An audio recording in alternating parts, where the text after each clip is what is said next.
The jacket was the first thing Adrian Vale noticed as sunlight poured through the glass walls of his downtown office, catching on the worn fabric like a quiet warning. It was early afternoon, the city alive and loud below, when his assistant rushed in to say a woman with 2 small children had collapsed near the lobby fountain. Adrian, self-made millionaire CEO known more for discipline than mercy, expected another charity request. What he found instead was a single mother gripping her twins tightly, hollow with exhaustion, and that jacket hanging off her shoulders like it carried a past too heavy to name.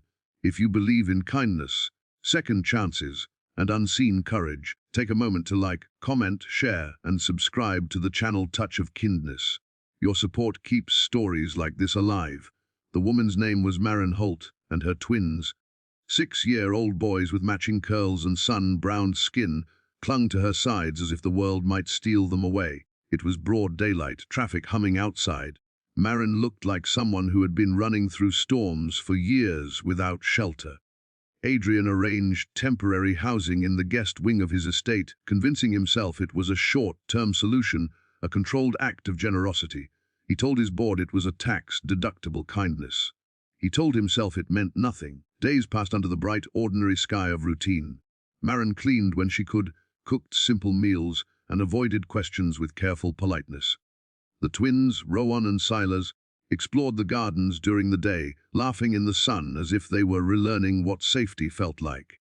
Adrian watched from a distance, settled by how their presence softened the house. Yet every time Maren crossed the hall, she wore that jacket. Faded olive, heavy seams, a torn patch near the shoulder, and a small, burned insignia almost hidden by time. Adrian had seen that symbol once before, years ago, on a briefing screen he never forgot. That symbol belonged to a humanitarian extraction mission in a conflict zone that ended in disaster. No survivors. Adrian had funded it quietly, risk-driven by conscience rather than profit. The news footage had played on loop under the harsh light of day, names scrolling, hope extinguished. Seeing the jacket now made his chest tighten with a guilt he had buried under success. Maren struggled in silence. Nightmares left her shaking before dawn. Though the sun always rose gentle and bright, she flinched at sudden sounds, even birds lifting from the lawn. She refused charity clothes, mending the jacket instead, needle steady, hands practiced. Adrian began to understand that survival had carved discipline into her bones.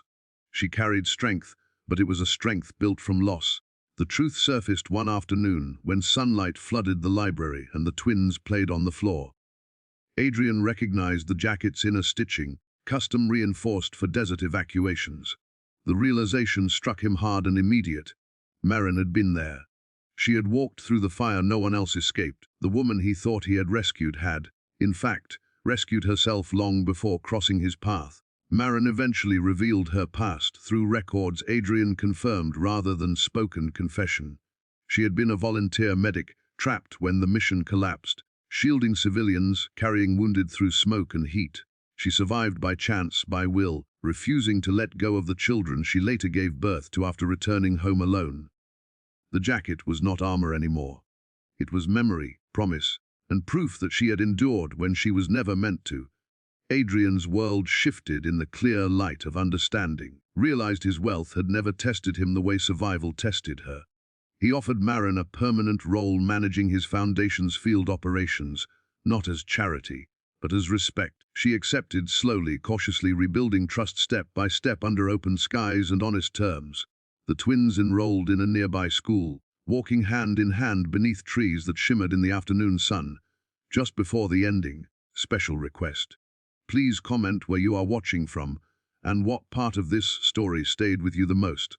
On the day Maren signed her contract, the jacket was folded neatly on the chair beside her, sunlight warming its scars. She no longer needed to wear it every day.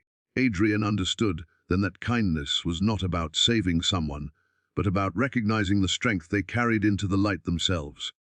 If this story touched your heart, moved you, or reminded you that courage often hides in plain sight, please like, comment, and share this video. Your engagement helps spread stories of hope, resilience, and second chances through Touch of Kindness.